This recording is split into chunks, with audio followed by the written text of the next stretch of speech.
Imbalance IT Solutions provides a unique consulting approach to transform your organization's data, cybersecurity, and hybrid cloud environments. We would like to welcome you to our podcast series we call The Balancing Act, discussing complex digital transformation. Thank you for listening and enjoy the show.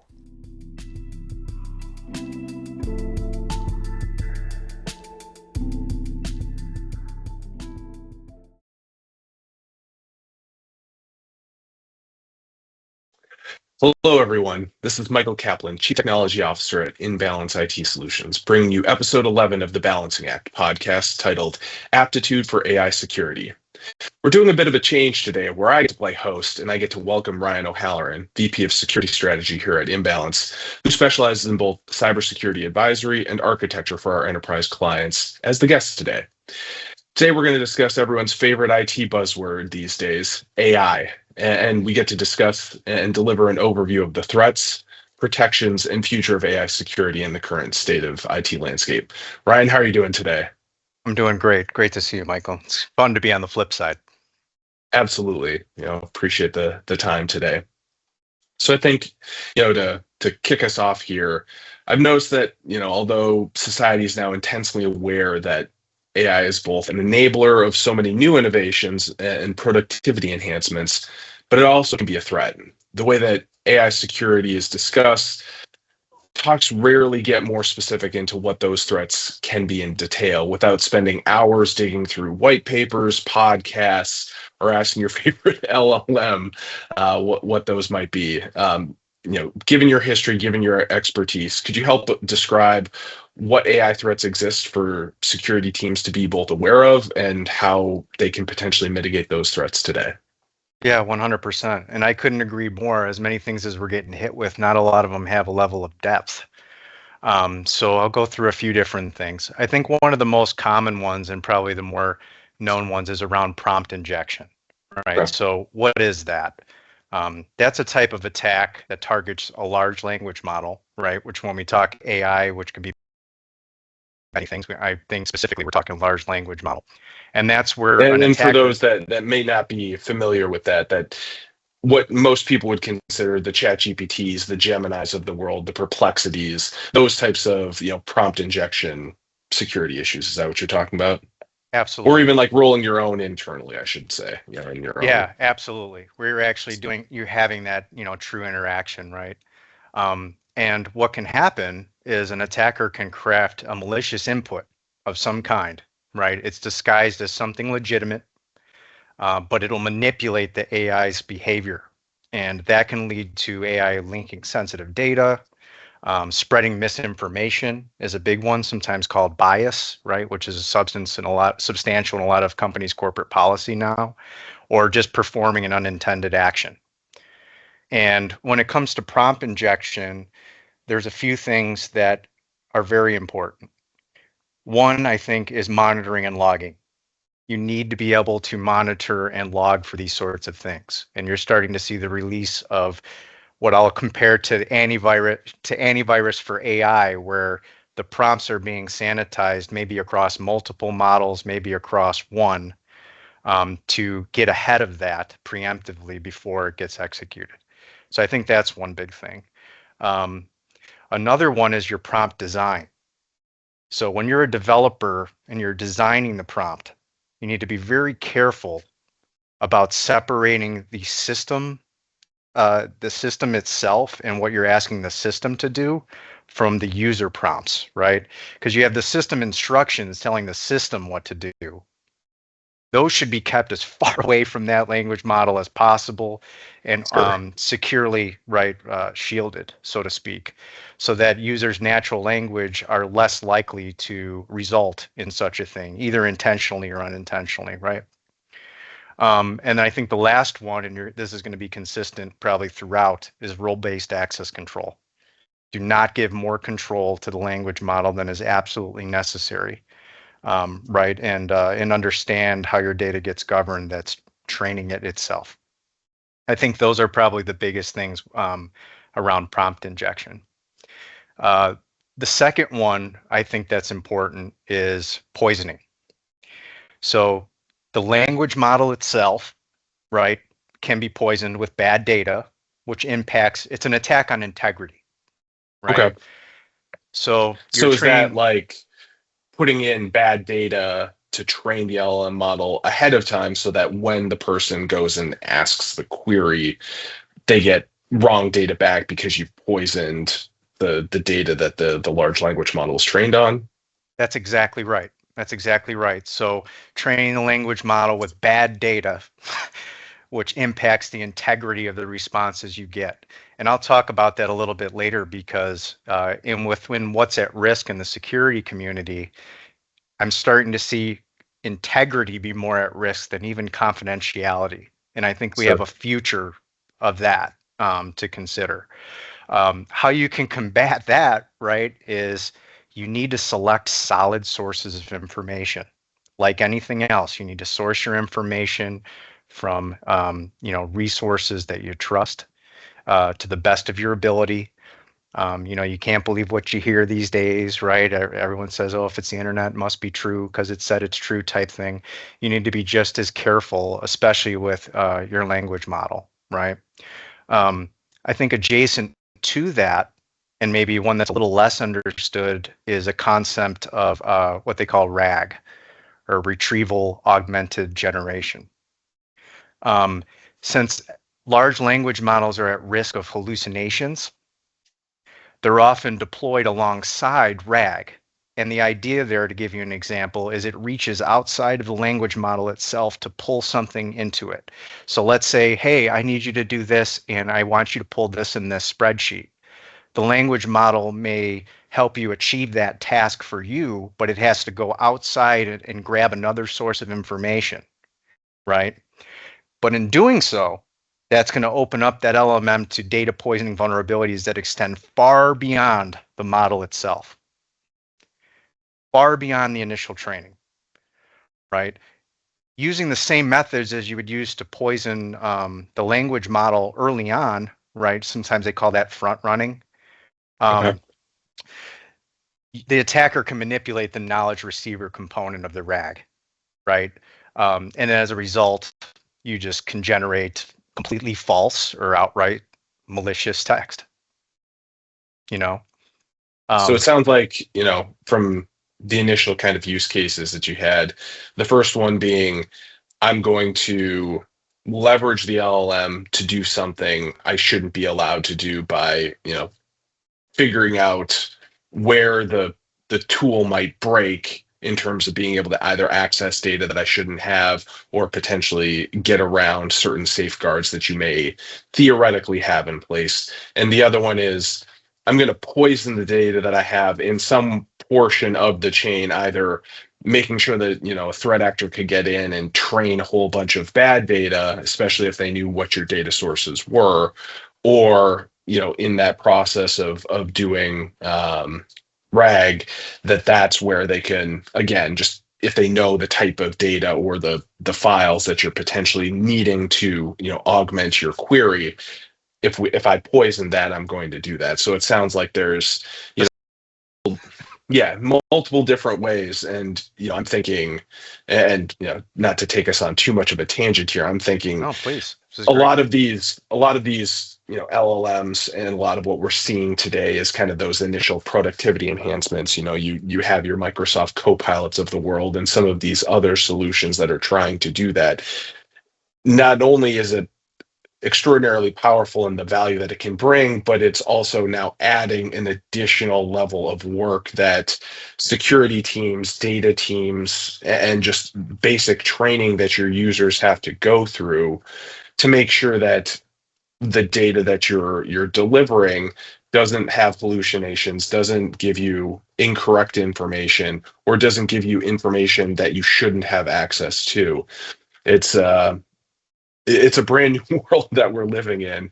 It feels very exciting, but also at least in the conversations that I've had, I'm sure that you've had as well, people are taking that step back and really being thoughtful and iterative around how they're going about approaching this problem, and maybe starting small, feeling like they can get their arms around those types of challenges and kind of iterating from there, especially if you have 5, 10, 15, 50 years worth of potential data that you're sifting through, you may not have always been the best at limiting access to who needs what, file shares that just feel like document graveyards that may not have accurate information. And you have to go through this process of almost data hygiene.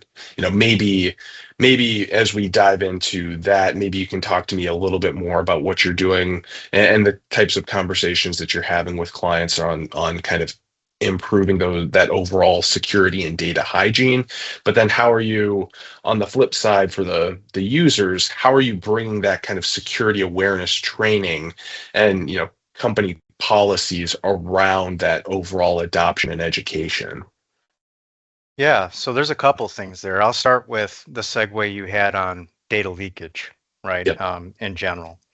That problem is an interesting problem for sure. So I think what's happening is we've used so many collaboration tools and we've gotten comfortable with that. The problem now, though, is you're bringing with APIs in any other tools to hook into your stuff. So in a Microsoft context, for instance, there's all these third-party things. You're hopping on calls that are taking note where a note taker is, and someone's telling you, shut that off.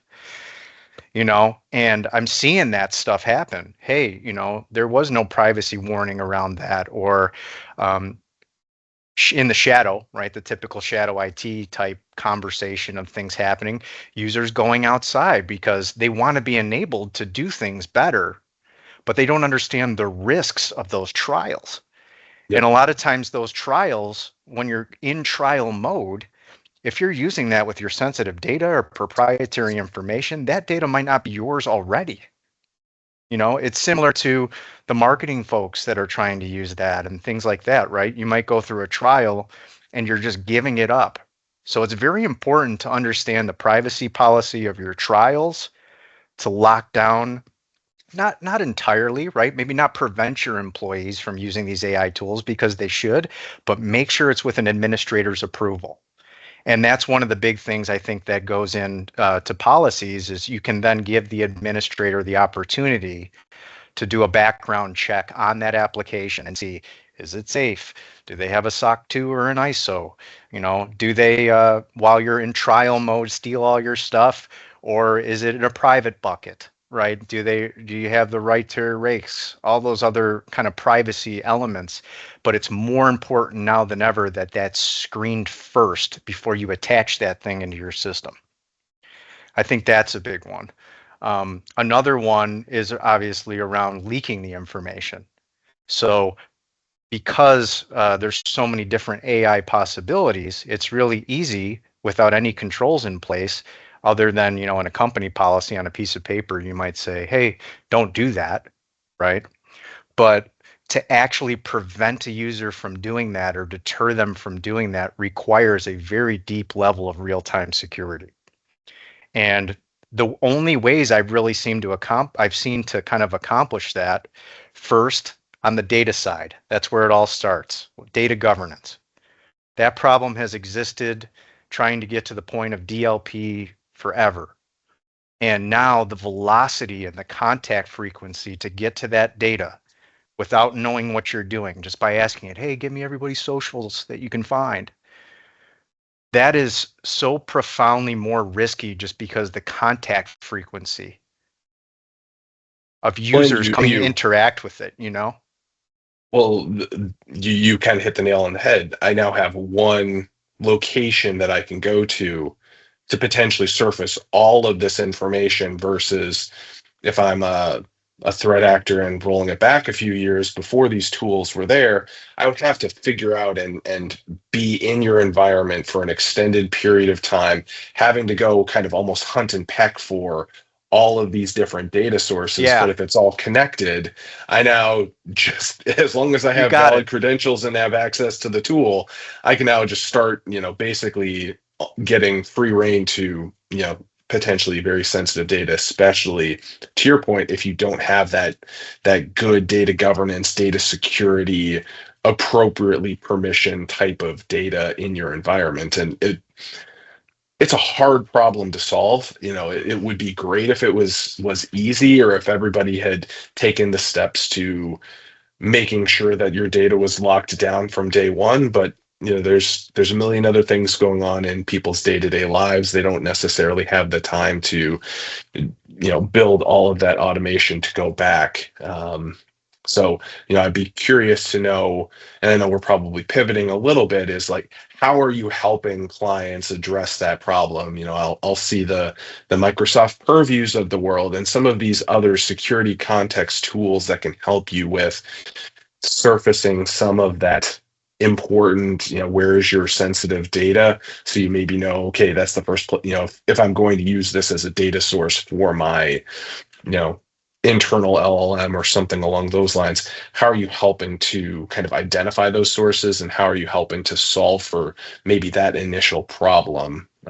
Just be curious to see what where you've gone in conversations with our clients around that particular problem, because it almost feels like that's where organizations almost get paralyzed with oh, this feels like too hard of a problem to solve, so we're either just going to let it happen and then fix it if it surfaces, or we just don't want to. We're just going to have a blanket, you can't use any of these tools because it feels like too hard of a problem to solve. I love that question. So I think the first thing we need to do is recognize that we cannot do this manually. We have to tap out. It's not it's not a matter of, hey, you can do it manually like this, or you can use a tool. You need to use a tool.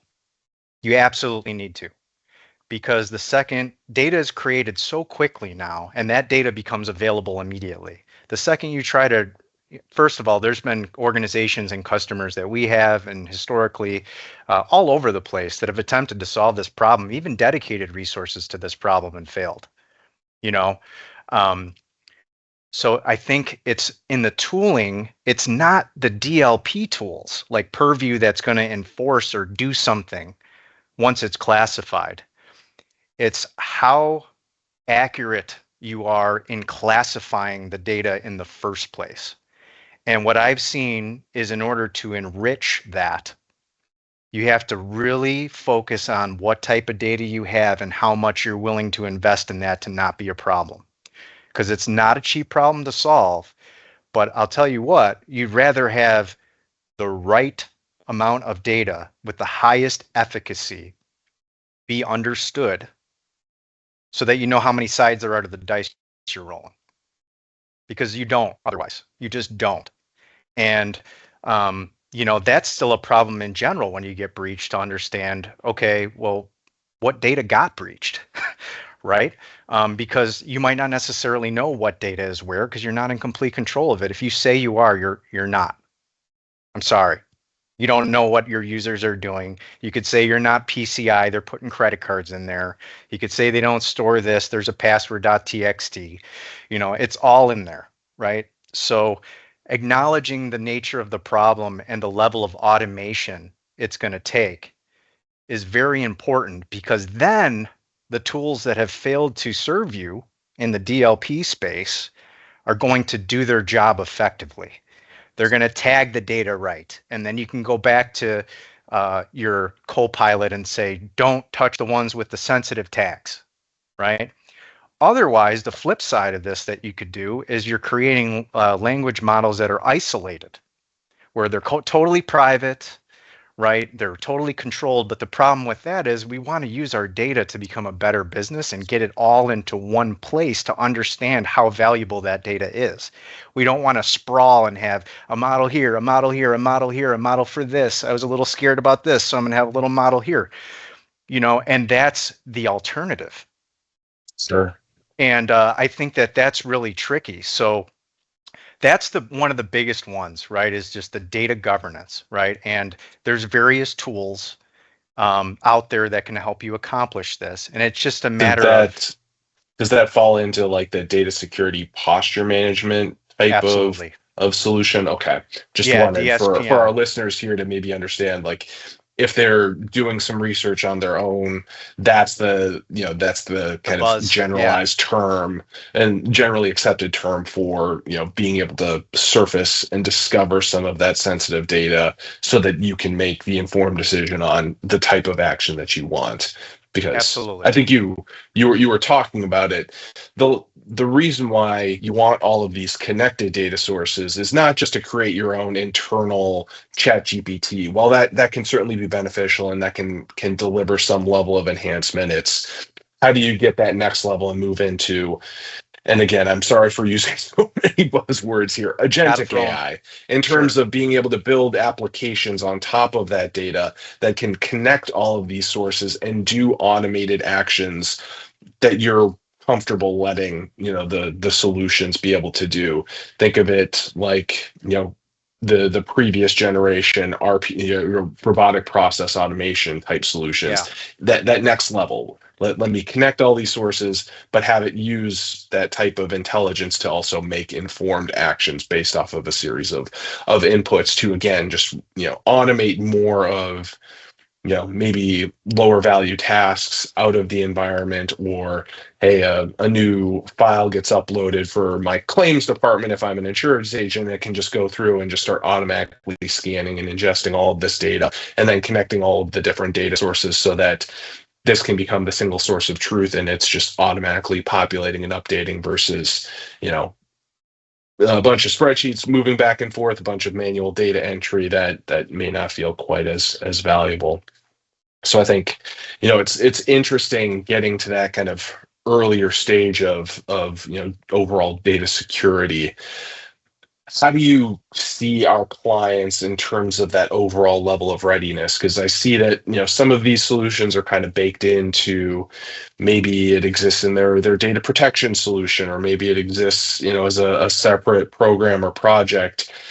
How do you help organizations that maybe have some of this visibility surfaced in some of the solutions that you have? How do you help them make those, iterative performance gains or iterative decisions around, okay, if I really care about this data in feeding into my, LLM or whatever it is, how do you help them make that progress so that they don't feel still so nervous that it just, again, the project dies on the vine? Yeah. No, that's great. That's got some depth to it itself. So going back to let me see if I can kind of create a narrative around this.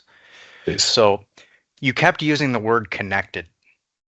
And the reason you kept talking about connecting these things is because that's how you get the most value. Mhm. However, the fear is causing isolation, right? So one of the things that I think about is a lot of customers do have things like Purview and some native tools, right? Native tools Mhm. for that particular purpose of what they are made to do. Yep. Connected is different sources of data. Now we're talking about there's unstructured data up here and structured data down here and all of these other things. And I think that independence of the different types of data and things like that while using enforcement tools maybe that are native might be the better route to go, right? Um, so I think that's one kind of thing to think about. And then I'm sorry, the second half of your question. In terms of how, clients are approaching those types Yes. of problems. Yeah, so this is, man, and this is just people. So because there isn't exactly a budget necessarily for data access governance or DSPM, right? Because nobody wants to come up and say, listen, I really don't know where our sensitive data is. Nobody wants to get the call during a breach that says, how bad is it? And say, I'm not sure. Versus, I know exactly where that is. And I know exactly how many records that are, or that isn't a repository that I'm concerned with because I can pull that up and show you right now. I think that level of confidence, however you get there, is important, but you have to position it to the business very differently. And I think because AI is so hot, Instead of positioning it as a DLP initiative, position it as an AI readiness initiative, right? Okay. And that, Sure. I think, is really helping, because that's what we're hearing. How can we use this? What do we need to do? Forget about the fact that it's been a problem for 20 years and you're basically solving that same problem for 20 years now. The reason you're solving the problem, way heavy on that. And the reason is AI. It 100% is. So I just think creating the narrative about how you're, why you're doing this now and why you need to create the budget and why now you have to draw more of a line between IT being, the IT is not owning the data. They're the custodian of the data, right?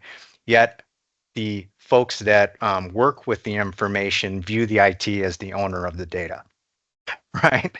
So I think that line, that understanding, that self-service, right? Those types of things, that's where DSPM and data access governance comes in, because a big piece of that is also attributing who's creating this, who's actually accessing this. Is it accessible by the right people, right? And I think you need to empower the people, not IT. It's the business owners, it's the head of marketing, it's the head of HR, it's the the C-suite. It's those people, to be able to empower them to keep control over their data, access control, because they're the ones granting it out. They're the ones, keeping it in. And I think that that's where the cultural change is. And to me, that has been a very common theme. They're like, how do I go back to the well and ask for this? Well, turned into a readiness and not a problem, that was always needed to be solved as now. And I think that little distinction really changes the light in which you're viewed as kind of more of an innovator than coming for budget. You know what I mean? I think it's being able to, taking what you said, it's really helping security practitioners and security leadership who are maybe within an organization traditionally known as groups that create friction or slow things down, slow down innovation because of wanting to ensure that overall security. At the end of the day, the businesses want these LLM solutions. They want this AI in their environment. They want to build agentic solutions on top of that because of the value that they feel like it will bring to their business, either being able to create that automation. And these security teams have to be able to speak in the language of what the business cares about.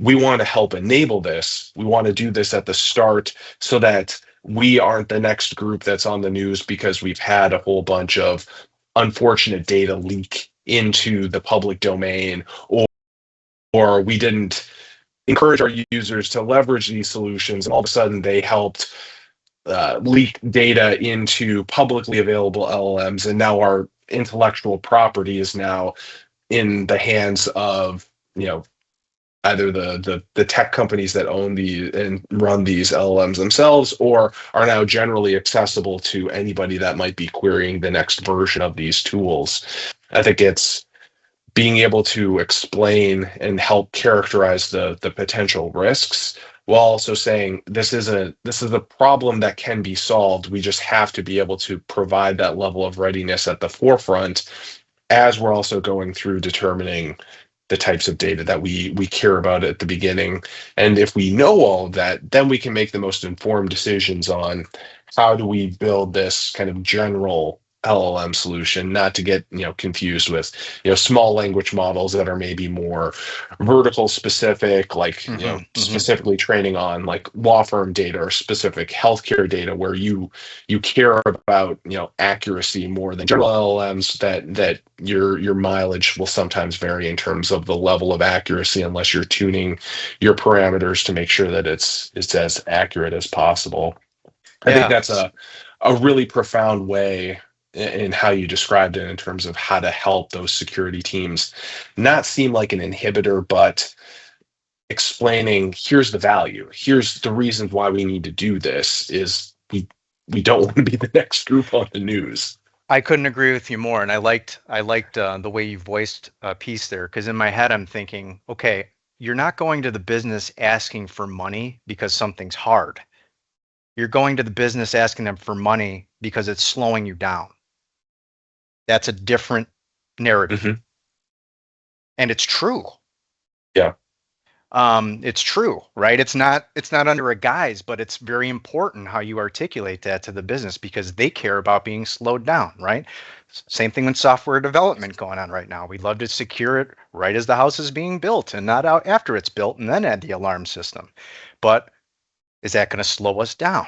And that's always the trade-off, right? So I think businesses need to realize that getting deep control, automation, remediation of your data, if you don't do that, you are going to be left behind. It is slowing you down. It is slowing the business down because for the past year, people are hiring change agents to try to figure out how can I best use AI for my personas and what AI initiative can I actually latch onto to get started. Well, now we're in execution time. You're slowed down. That's just the way that I view it.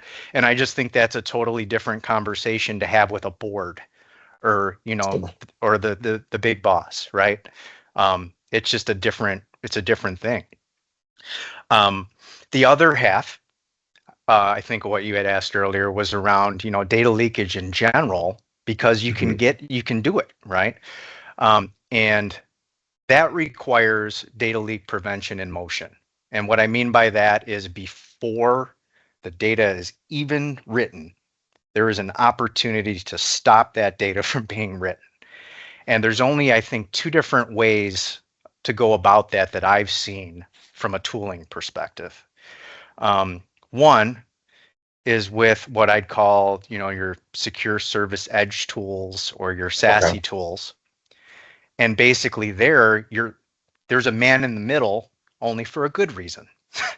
It's going to interpret everything that you're doing and send it to the cloud first, and then either tell you, oh, you can't do that, or you shouldn't do that, and here's why, more of a coaching, right? That type of thing.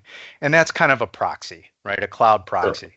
It's going to take whatever you're doing, drive it there, and then it's going to say, oh, well, you're typing a social security number, slap on the wrist. You can't do that before you can even enter it into that language model of any kind, right? There's also things like enterprise browsers, which are providing a ton of value to folks. And the reason why this is so good is because in the enterprise browser, you're not actually having to break and inspect anything and redirect it to the cloud. You're in full control over everything they're seeing. So you already have the capability, and you don't got to worry about, oh, well, it's going to slow down this chunk of data, which is usually the most important thing you want to interrogate. So I'm gonna excuse that, right? Mm-hmm. In this case, it's already decrypting everything, so you can get 100%. And I think that's really interesting because then you can do things in advance like mask the data for certain people, or draw boundaries between even SaaS applications, controlling how users input data or can read data for things you don't own. Mm-hmm. Using things to insert, like one of the things, there's a robotic, automation, right? To insert, okay, well, as soon as I see something like that happening in the, in the browser, put a pop-up, right? Insert an MFA challenge, right? Even if you're not integrated, just based on the site. And that I think is another really interesting way to go about it. Sure. So we talked earlier about, hey, you have to educate your users on how to do things properly, how to do that. But at the end of the day, whether it's by feeling that they have an urgent deadline to meet, we still almost have to implement the necessary guardrails in place to say, we want to enable you. Please do that. And hopefully we've educated you as well as we can. But if things get lost, things get forgotten, your day-to-day and all of the stresses of the world are bugging you, we'll at least have some level of control in place to prevent, hey, maybe a simple lapse of judgment or whatever it is, but hey, it can also be kind of that reinforcement learning, like, we want you to do this, but hey, this type of data you're not allowed to use, or here's how you should reframe your query so that you're not potentially leaking sensitive data. I think that's, Absolutely. as much as we would all love, a single tool or a series of tools to always solve the problem, at the end of the day, we're human. We have to be able to understand that the education of the end user is also extraordinarily critical to this overall story. And we easily forget things because of our day jobs and all of the other requirements that we have in our daily lives. It's important to say, I'm going to continuously educate and improve you on the appropriate uses of AI, but in the event that you forget, at least we have some level of protection in place to prevent an accidental or even an intentional use of incorrect queries, or trying to leak data accidentally or purposefully. Yeah, and I think a lot of it is unintentional. Like Yep. one of the other things is, okay, maybe you want to allow AI, but you only want to allow the AI of your choice. Sure. There's methods of redirecting back to the AI model that you want to use. Any way you Hmm. can envision an employee circumventing your systems, you need to tie that to their identity and force them to the right path, right? Sure. And I think that if you can do that, you are much more likely to contain things and start to actually help users get educated in a way that is helpful and doesn't feel as much like friction as it does like coaching. Hey, you can proceed, but check this out, or not here, but use this AI, right? It's a lot Sure. more friendly than block, block, block, block, block. Don't And work. Don't try it.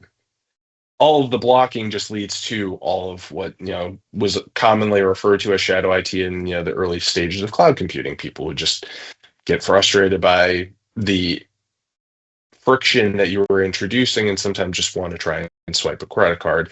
Similar situation that can happen in the IT world. So, for my last question, as we wrap up here, I want you Mhm. to pull out your crystal ball for me and think about, how do you think attacks might evolve with AI over time, and how do you think that will continue to impact businesses? I'll tell you what, this is a scary one. And I have heard some talks recently from people who are devoting their life to what the future is going to cause. Sure. And I think and I mentioned it, I think a little bit earlier, it's going to be around integrity. In Hmm. security, there's this thing called the CIA triad: confidentiality, integrity, and availability, Sure. right? And the opposite of integrity is alteration. Now, with alterations, you've seen impersonations, right? So we already have the vishing and all this other stuff, right, where you can't even trust what you hear. When you can't trust what you see, right, we're in a scary place. And what is the verification process around that? And I'll give you a really funny example. So just Go to ahead. just to interrupt you for just a second. So Yeah, for our please. listeners that may not be familiar with that, it's the idea that, if you get a random call from a telephone line, that they can all of a sudden deep fake your voice within a matter of, a few seconds of capturing that same situation, but with video as well, so that, if it's a sophisticated enough render, it will look like the person that you're talking to. And we've seen situations now where threat actors have become so sophisticated in being able to impersonate that identity, so that the other person on the other end of the screen really assumes that they're actually talking to the person that they think that they're talking to, but it's actually a threat actor using AI tooling to impersonate your face and impersonate your voice. And it's an extraordinarily, concerning time when it's becoming so good from how it works that you really struggle to differentiate what's real and what's fake. Yeah. And when you elevate this concern to the interests of nation state actors, So, it really gets scary, right? And one of the things, what I was going to get into, I was scrolling and I saw this thing and they're like, what are your grandparents going to do when they can't believe the news? And they had a video of a reporter looked perfect. And then all of Mm-hmm. a sudden there's a monster coming out behind them in the in the lake. There's a UFO flying over, right, and stuff like that. And that's an example of integrity that can cause a national security issue. Sure. And that to me is what's most concerning, I think, is when you're altering things that you used to accept as fact because of your own personal experience. How bad could that really get? And I think that that's one of the main things we got to think about. I think that's one of the biggest, like even right now, right, with impersonations and deep fakes and things like that, people are falling for it, right, all day long. Sure. And what do you got to combat that? A validation process? You can give them a phone call, and that's hard. That is It super is. hard. I don't know the answer, but I think that that's what the smartest people out there, these data scientists, are working on, is how can I make sure that this is real? And that's a big one. Now let's get positive. On the positive side, I think using AI to hyper personalize security awareness training, and I'll give you some examples, is going to be of a huge benefit.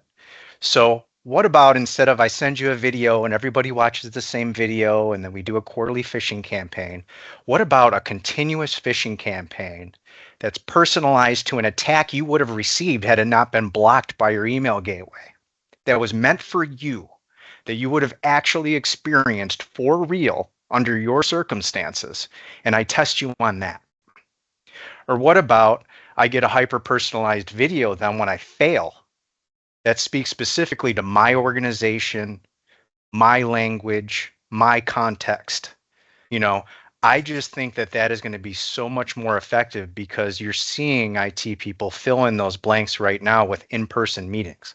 And there's only so much in-person security awareness training that you can do that really gets into here's what you might see here, right? And it's not so general.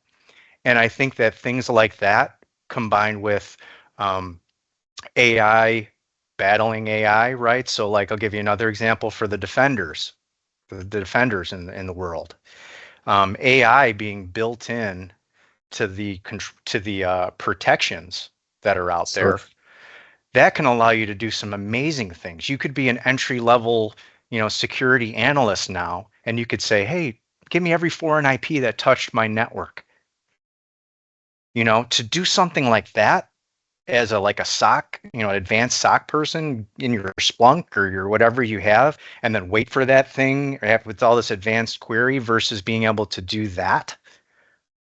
And then maybe perhaps being able to pull up information that'll correlate all your security tools just from that SIM because it's AI driven. Hey, my identity logins, how many failed, and how does that view correlate with this period of time? Sure. Right, or something like that. I think that that is where the magic's going to be at in terms of how we can still be the pilot, but have the co-pilot. Yeah. If that I makes think sense. And I think it those are the does. two. That's my fear and my hope. Yeah, I think it's important. There's a new HBO movie out there called Fountainhead, and they touch on some of those similar things around having an AI that's so sophisticated that people who are scrolling on social media just don't know what's real and what's not, and some of the unfortunate consequences that it can have there. And where we're starting to see even high level executives add additional layers of identity protection in their organizations, because if they're a CEO of a publicly traded company and somebody can deep fake their video and their voice, on a nice way, you might bump the stock price one way or the other. And we saw a little bit of that with some of the impersonation that happened on X a while ago, where somebody pretended to be, I think it was Eli Lilly, and all of a sudden that stock price dipped because of something that somebody looked real enough that was confusing. And now if you can do that, but it's always going to require a level of due diligence, a level of persistence, and we're going to basically need to eventually fight fire with fire, for lack of a better term, Yeah. around delivering that level of artificial intelligence that can fight the threat actors using those same tools for their own nefarious gains. So, appreciate it, Ryan. As we wrap up here, just wanted to say thank you for your time. Really appreciate your insight. So thank you. 100%. Hopefully, So happy to be here, and hopefully someone learned something. Had a little fun along great, the way. great. So at InBalance, we can guide you with both education, selection, and execution of AI security strategies and solutions. So reach out to us today to learn more. We appreciate you listening and invite you to come check out our next episode. Thank you. Have a great day. Thanks all.